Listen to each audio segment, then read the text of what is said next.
Não, mas é que tinha que ser o contrário para lá. Quem? É isso, Quer mudar a imagem. Não, aqui, o cenário do programa é aqui. Então tá valendo. Vamos lá. Aqui, Expo Inter 2018. Aqui o Parque Estadual de Exposições Assis Brasil Esteio. Temos a honra de receber aqui o candidato à presidência da República, senador Álvaro Dias, do Podemos, da coligação do PRD, PTC, PSC. E ao seu lado, a candidata ao Senado da República, aqui pelo Rio Grande do Sul, Ana Varela.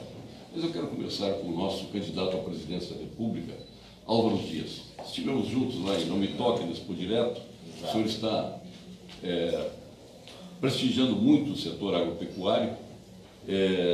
Lá teve uma grande repercussão a sua passagem por lá, aquele evento na Cotrijal, e o seu discurso lá realmente foi muito eloquente e impressionou a todos quanto lá estiveram.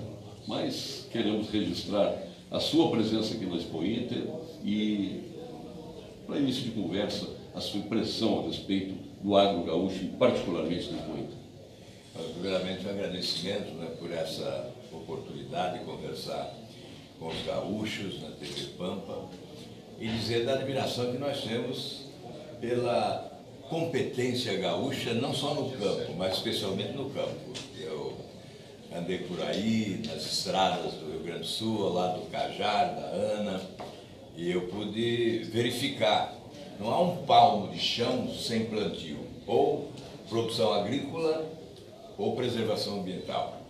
A competência gaúcha no campo é notável. E, sobretudo, acompanhando os avanços tecnológicos, não é?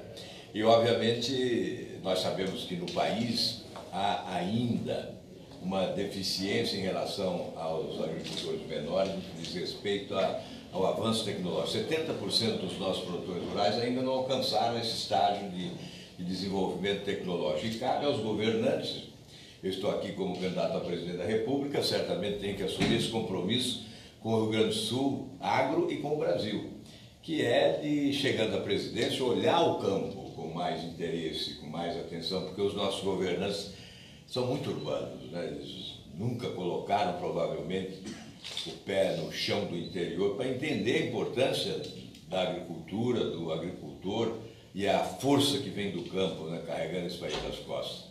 E mais, agora a FAO anuncia que até 2050 o mundo terá que produzir 60% a mais do que produz hoje.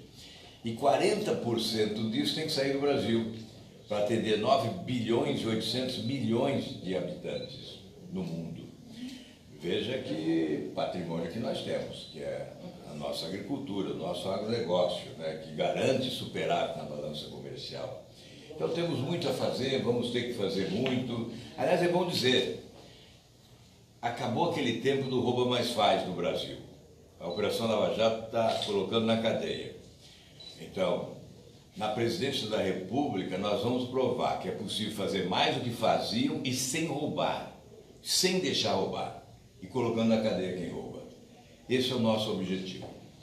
Até o senhor não estava aí, mas nós realizamos agora, no último domingo, o Troféu Senado Sul, que é tradicional evento aqui, realizado na Leopoldinas Juvenil, perante mais de 1000 pessoas. O último homenageado foi o desembargador Luiz Eduardo Thompson Flores Lentes. Quando ele foi anunciado o presidente do TRF da 4ª região, o público levantou e aplaudiu por mais de 5 minutos o desembargador, uma posição de reverência a quem tomou decisões importantes em prol do Brasil. Exatamente, é essa a expectativa do povo brasileiro, uma nova justiça. Por essa razão, muitos não se conformaram com o fato de eu ter anunciado publicamente que Sérgio Moro é meu convidado para o Ministério da Justiça. Eu disse, olha, eu convido porque eu posso convidar, outros não podem. Mas o nosso objetivo é simbolizar esse momento que o Brasil está vivendo de exigência em relação ao combate à corrupção. É um convite simbólico, sem nenhum propósito de levar o juiz ao constrangimento, mas o propósito é homenageá-lo, é certamente transferir esta força da sociedade brasileira que quer uma nova justiça, onde todos sejamos iguais perante a lei. E nós estamos caminhando para isso graças à Operação Lava Jato, na esteira da Operação Lava Jato. Aliás, para que isso se concretize, nós dependemos da aprovação do fim do foro privilegiado, que é um projeto de minha autoria, que já foi aprovado na Câmara, aliás, foi aprovado no Senado, está na Câmara desde junho do ano passado. E certamente nós o aprovaremos. Aí sim todos seremos iguais perante a lei, não haverá mais essa seletividade de autoridades protegidas por esse instituto, que é um guarda-chuva para a malandragem. Candidato ao Senado pelo Rio Grande do Sul, Ana Varela, aliás, temos uma visita importante aqui, Kajar Nardes, né, nosso deputado federal. Né? Por muita coincidência, ele é seu esposo. Isso. Ou vice-versa. É um prazer tê-la aqui. Muito obrigada. Eu faço essa caminhada já tem mais ou menos 4 anos e meio, conheço todo o estado do Rio Grande do Sul, as dificuldades, e sei o quanto é importante a agricultura para o nosso estado, né? E o quanto ela sustenta também. Eu vou lutar juntamente com o senador Álvaro Dias, aí, nosso futuro presidente, para que a gente tenha um desempenho melhor cada vez mais. Maravilha. Senador Álvaro Dias, nós estamos vivendo aí um novo tipo de imprensa, de jornalismo, e ele já vem acontecendo desde as últimas eleições para presidente da República, o jornalismo inquisitivo. Ele sempre passou o tempo todo falando de jornalismo investigativo, o jornalismo das verdades, o jornalismo informativo, o jornalismo de opinião, mas vem agora a Inquisição, e muitas vezes tem candidatos que são beneficiados com a Inquisição, porque entra no campo do candidato com coisas do passado que ele respondeu 700 vezes. Então, ele já tem a resposta de cor e os enfrentamentos que lhe aprover. O senhor não acha que atuar neste campo é favorecer o candidato? Essa é a minha impressão, ao menos. Não sou juiz da imprensa, de colegas de imprensa, nada, mas eu prefiro trabalhar com questões do futuro. Nós temos aí o agro, nós temos privatizações, nós temos previdência para discutir, nós temos a segurança pública, nós temos educação, temos saúde, temos assuntos importantes. Então o eixo aqui do nosso encontro é esse, mas eu gostaria, com a sua percepção de homem público de tantos e tantos anos, governador de sucesso do Paraná, com índices elevados de popularidade, e a sua atuação no Senado também, que é reconhecida por toda a sociedade brasileira. Então, a sua visão deste momento político que nós vemos, que acaba influenciando, inclusive, a imprensa. Olha, eu fico com a impressão que muitos não se aperceberam da gravidade do momento que nós estamos vivendo. A administração pública brasileira está anarquizada.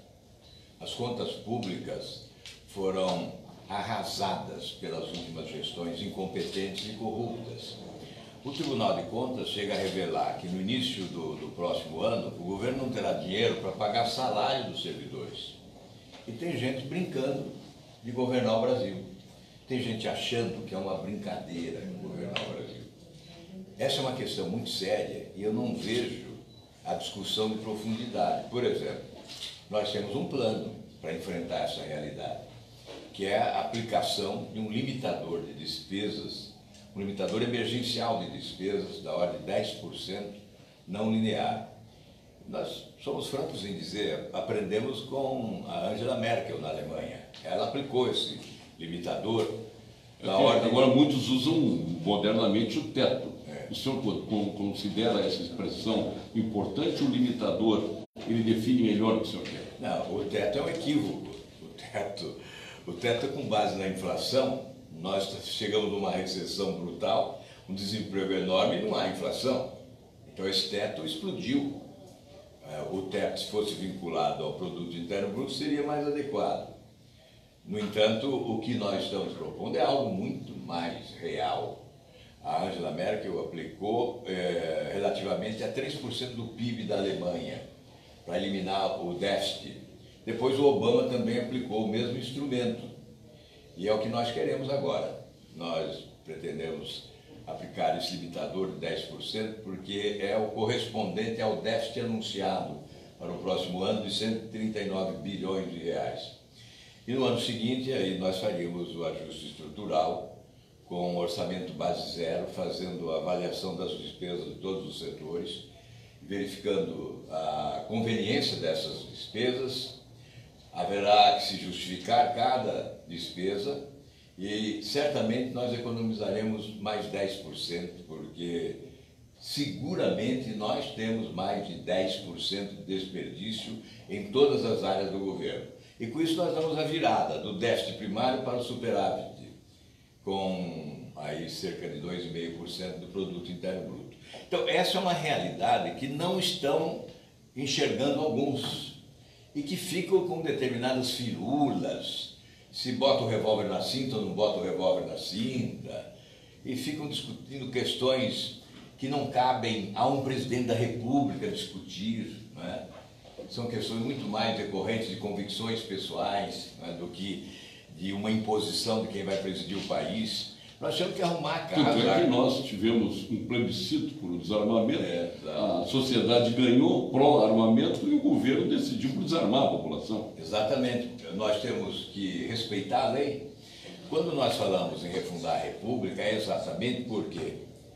Porque as leis no Brasil são elaboradas supostamente em defesa do bem e da condenação do mal, mas elas são quase sempre ignoradas ou interpretadas ao sabor de conveniência. Então você impõe na legislação, o povo vai decidir através de plebiscito. Aí a população decide de um jeito e o governo faz do outro. Nós temos que respeitar a soberania popular. Não, na verdade, o que eu estava dizendo é que como a legislação no Brasil não é respeitada e não somos iguais perante a lei, nós produzimos desigualdade de oportunidades.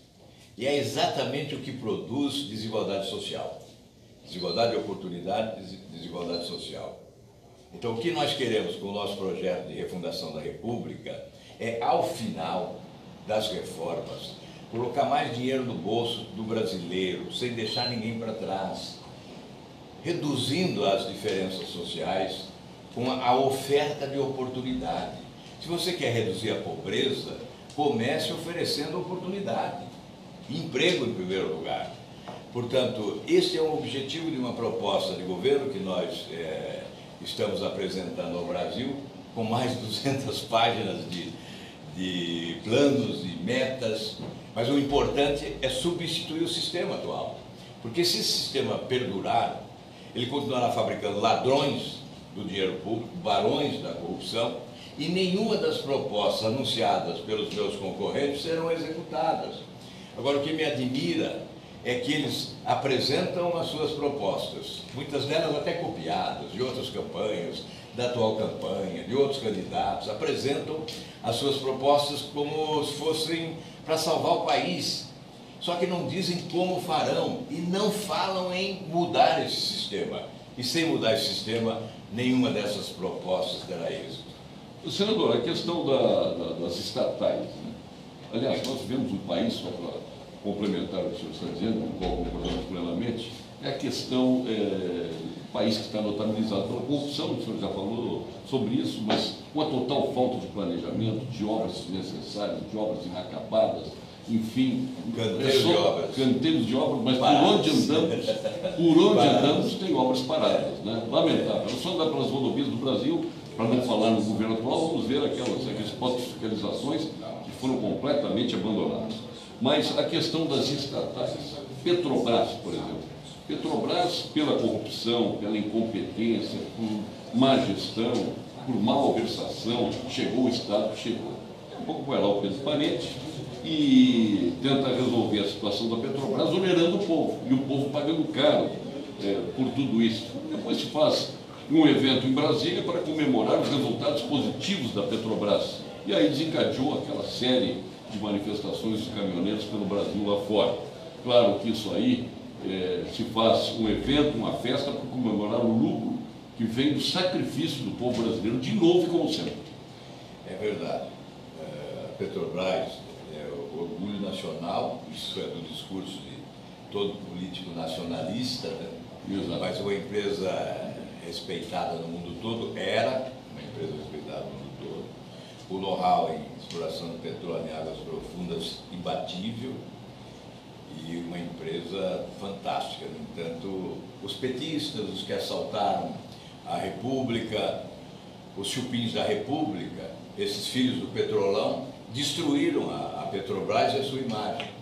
Então é preciso recuperá-la. ela foi privatizada pela corrupção, na verdade. Então nós temos que reestatizar a Petrobras com seriedade, com competência técnica, com qualificação profissional. Isso é uma meta para o governo próximo, que eu espero que eu seja escolhido aí pelo povo brasileiro para conduzir.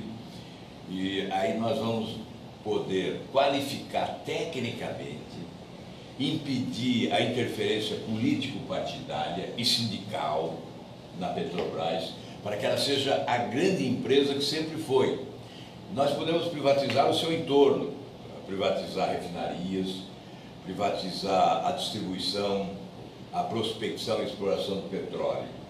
Mas a empresa é do comando nacional, tem que ser do povo brasileiro. Porque se fôssemos privatizar a Petrobras agora, certamente ela seria uma estatal com outro idioma, provavelmente falando chinês, né? Porque certamente ou um fundo da Inglaterra de investimentos, ou uma empresa estatal norueguesa, ou uma empresa estatal chinesa, certamente seria vencedora num leilão e arremataria a Petrobras e ela continuaria estatal, mas de outro país.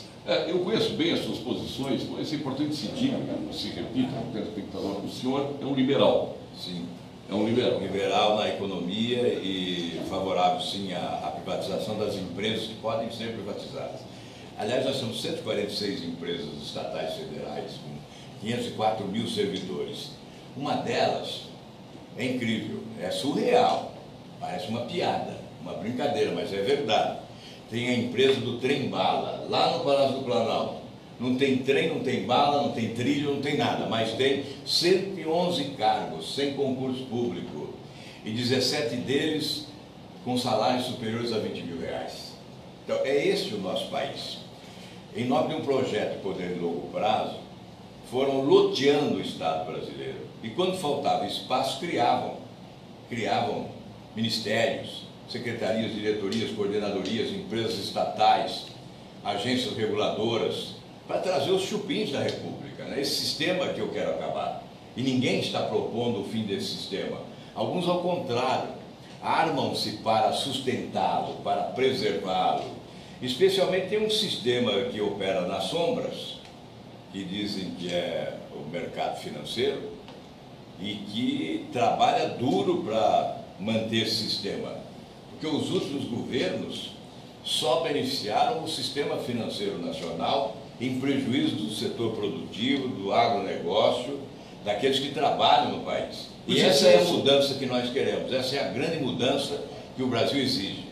A próxima questão que ele colocar é essa política rentista do Ministério da Fazenda, né? Sempre na mão de banqueiros. O senhor, como pretende mudar? O senhor tem um homem aí que sempre esteve vinculado a situações, que é o Paulo Rabelo de Castro, né? Que é o seu vice-candidato à presidência da República. Como é que o senhor pretende tratar o Ministério da Fazenda? O Paulo Rabelo de Castro agregou competência técnica à nossa equipe com projetos viáveis. O governo brasileiro se tornou refém do sistema financeiro e construiu um monopólio de bancos. O governo brasileiro contribuiu para se constituir no país um monopólio de bancos. 5 bancos respondem por 94% do crédito e tem o governo como grande cliente. 72% do crédito é assimilado, é assambarcado pelo governo. Resta pouco para o setor privado. E o governo impede a concorrência no mercado, que reduziria as taxas de juros. Com esse sistema de as chamadas operações compromissadas, né, que o governo realiza com os bancos a pretexto de promover a liquidez no mercado, o banco não precisa de cliente nenhum mais, basta o Banco Central, basta o governo. Os bancos são muito felizes, é o paraíso para os bancos, o governo brasileiro. Esse sistema que vigora no Brasil. Então nós temos que mudar isto. Nós temos que declarar a nossa independência em relação ao sistema financeiro. Não é possível que o brasileiro tenha que pagar, como pagou em 2016, 452% de taxa de juros no ano no cartão de crédito. Enquanto lá em Portugal, o Banco Português é que define trimestre anterior a taxa de juros do cartão de crédito do trimestre seguinte, e lá se pratica em torno de 16% ao ano a taxa de juros do cartão de crédito. Veja a diferença de 452 aqui. Por quê? Porque aqui são os bancos privados que definem o quanto eles querem ganhar. São mais de 60 milhões de brasileiros endividados, reféns dos bancos. Por isso eles tentam influir no processo eleitoral. E por isso o ex-banqueiro chega fazendo promessas, estiveram lá já e nada fizeram, e aplicam milhões da sua fortuna para tentar ganhar uma eleição.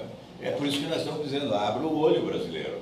Nós temos que ver a realidade que nós estamos vivendo e desenhar o caminho que nós queremos caminhar. Não se caminha à esquerda, não se caminha à direita, é para a frente que se caminha, e é essa a nossa proposta e o nosso objetivo. Bom, nós já vivemos esse país com todo tipo de choque econômico, né? Já cortamos zeros, vários zeros, né? Se perdeu de vista isso, o tempo nos fez esquecer. Nós já tivemos... Agora, a Venezuela nos deixou passando vergonha, né? Porque quantos zeros a Venezuela... De uma vez só, né? Nós cortamos ao menos de 3 em 3. A Venezuela com 1 milhão de inflação ao ano, 1% de inflação no ano. É esse o regime que os governos brasileiros apoiavam nos últimos anos, alimentando com dinheiro público, construindo metrô em Caracas, hidroelétrica no país, alimentando essa ditadura sanguinária, devastadora, perversa, que esmagou o povo venezuelano na violência e na pobreza.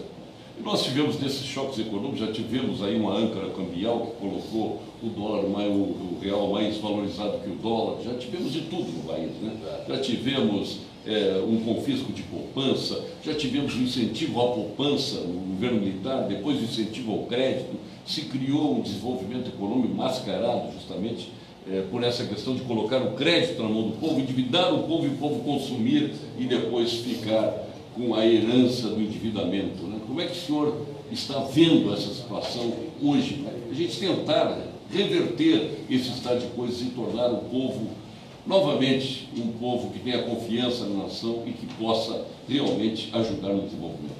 Você tem razão ao colocar esse drama de muitos brasileiros. Eu falei, mais de 60 milhões de brasileiros estão endividados. Há pouco tempo um prefeito lá do interior do Paraná me disse, olha, é surpreendente, mas aumentou o consumo de antidepressivo nos postos de saúde do município. E nós vamos verificar o que ocorreu. Aumentou também o desmanche do casamento. A separação ganhou proporção e, inclusive, acontecendo o que quase antes não ocorria. A mulher deixando a casa. Isto por quê? Por causa do endividamento. Foram oferecendo determinadas facilidades que assoberbaram o orçamento, quer dizer, comprometeram o orçamento da família, e a família foi se endividando de tal modo que bateu o desespero de não poder pagar as contas. Isso desfazendo até lares no interior do país.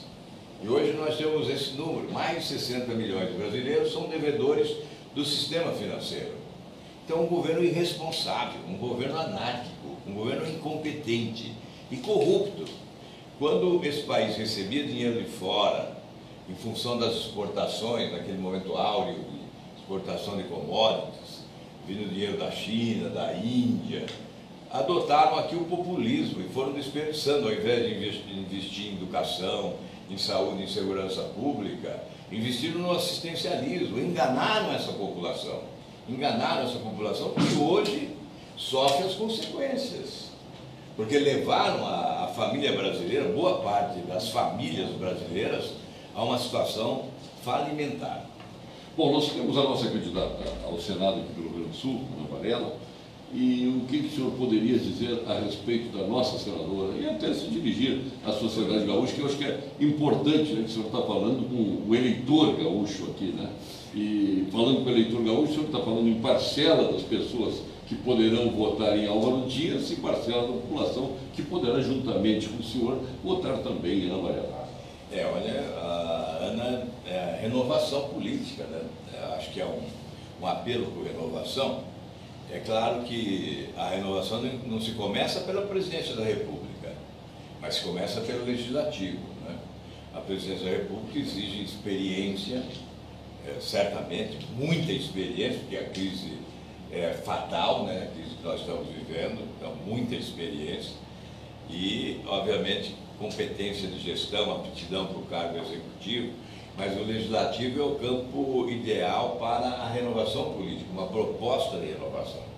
E a Ana tem essa fotografia da renovação. Quando eu cheguei aqui para a convenção do Podemos, eu olhei e falei, olha, Ana, você topa ser candidata ao Senado? Ela disse, eu topo. Então, será candidata, daí está aí. Eu até brinquei já, levaram uma Ana, a gente traz outra para o Senado. Muito boa. É por falta de uma Ana que nós vamos ficar sem uma representante no Senado. Maravilhoso. Então vamos levar outra Ana para o Senado da República. E tem bom humor o senador Álvaro Dias. Às vezes a gente, ele olha assim na televisão, nas entrevistas, o senhor... Dizem que eu sou muito sério. Não, é duro na queda, né? Sempre muito forte e enérgico. As pessoas confundem com falta de humor, mas o senhor tem um bom humor, né? Dá para perceber isso. Aliás, tem alguns candidatos que procuram ganhar o troféu de humoristas, né? Mas acaba se transformando na piada pronta. Ana Varela, mesma pergunta, como é que defenderias a candidatura de Álvaro Dias à presidência da República? Primeiro, assim, o Álvaro Dias, para mim, é um ser admirável, né? No meio político, tem 43 anos de vida pública, muito séria, autor de alguns aspectos super importantes no Brasil. Nós temos hoje aí o foro privilegiado, que é super importante. Eu acredito muito na gestão dele, né? Acredito que a gente possa ter um futuro brilhante pela frente se a gente fizer a escolha certa. O povo precisa abrir o olho e precisa saber que é super importante esse passo, que a gente está na eleição mais importante da história do país. A gente está decidindo hoje o futuro dos nossos filhos, o futuro dos netos, o futuro da próxima geração. E se a gente fizer essa escolha errada hoje, a gente vai ter um problema sério, né? Eu vou perceber que a gente não falou em saúde, não falou em educação, até porque estamos aqui. Eu chamo a Expo Inter aqui da energia concentrada da economia gaúcha, né? Aqui nós temos a nossa pecuária, nós temos aqui toda a cadeia do agronegócio está aqui, né? Desde máquinas, equipamentos, implementos agrícolas, nós temos agricultura familiar, tudo está aqui, né? E acho que isso aqui nos representa muito bem a economia do Rio Grande do Sul, com a Expo Direto, também lá em Namitoque, essencialmente agricultura, que não tem pecuária por lá. Então nós nos concentramos exatamente nas questões econômicas, né, conhecendo o seu pensamento liberal, né, que tenho certeza que para quem pensa empresa, para quem pensa agronegócio, é fundamental isso, né, e especialmente o presidente da República que tem que ser representativo frente ao concerto das nações, porque hoje nós não somos uma ilha, né? O Trump, que até bem pouco tempo atrás, enquanto não presidente, ele era liberal. A partir de ter se tornado presidente da República, ele virou um nacionalista e agora quer a América para os americanos, né? Esquecendo que os Estados Unidos, com toda a potência que é, não é uma ilha. Muito menos nós aqui no Brasil. É verdade, nós temos que ter uma visão moderna. É claro que temos que mudar a política diplomática do Brasil, né? Que se voltou para os países da América Latina, países ditatoriais, algumas ditaduras inclusive corruptas e sanguinárias, e esqueceu-se dos países do primeiro mundo, que podem ser parceiros neste itinerário de desenvolvimento de um país emergente como o nosso, que tem que escapar dessa armadilha da renda média, alcançar a renda alta, para se colocar na condição de um país desenvolvido. E nós estamos longe disso. Então nós temos que voltar os nossos olhos para o mercado comum europeu, para a Ásia. No sudeste da Ásia, no sul e sudeste da Ásia, vivem 51% dos humanos, dos habitantes do planeta Terra, 50% lá. Então nós vamos ficar olhando para o Equador, para a Bolívia, para a Venezuela, para a Cuba, para a África, Moçambique, e vamos deixar de olhar para esses países que podem oferecer retorno para que nós possamos nos desenvolver. Certamente, a visão estratégica do próximo governo tem que ser esta. A globalização exige que nós resolvamos problemas emergentes e problemas antigos. Há problemas seculares, já resolvidos em outras nações, e aqui ainda resistentes. E há os problemas da modernidade, né? Nós temos que trabalhar para inserir o Brasil no contexto dos países desenvolvidos, elevando os nossos índices de produtividade. Hoje, no contexto dos países emergentes de renda média, nós estamos em antepenúltimo lugar em matéria de produtividade, apenas à frente da Ucrânia e de Sri Lanka, e em penúltimo lugar em matéria de investimentos, à frente apenas da África do Sul.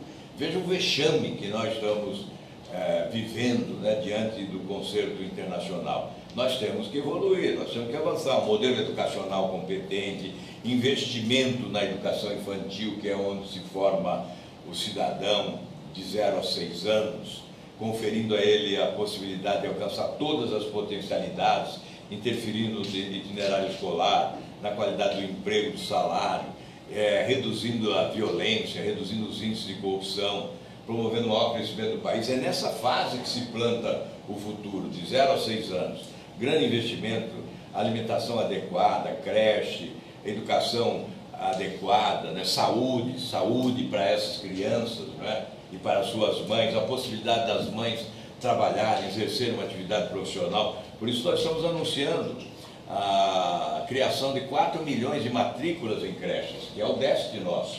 Aliás, no Plano Nacional de Educação que eu relatei, lá está escrito que nós teríamos que colocar em creches 50% das crianças de 0 a 3 anos. E hoje nós estamos com apenas 30%. Nós levaremos, na média atual, 20 anos para colocar essas crianças nas creches.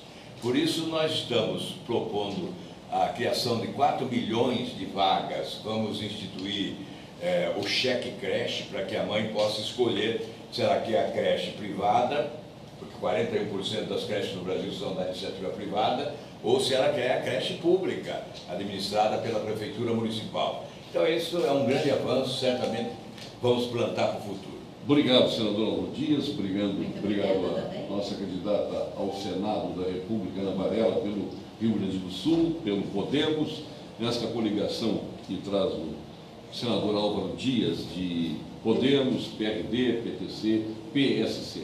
Sucesso, senador Álvaro Dias, aí, a nossa admiração pelo seu trabalho como governador do Paraná, que acompanhamos aqui, e também como senador da República, né, que merece todo o nosso respeito, né, e o nosso desejo de sucesso, pode ter certeza que o senhor tem uma legião de admiradores aqui pelo Estado. Muito obrigado, uma alegria ter voltado aqui ao Rio Grande do Sul, na Expo Inter, né, que é símbolo de produtividade, de competência agrícola, desenvolvimento, que é a verdadeira fotografia do Rio Grande do Sul.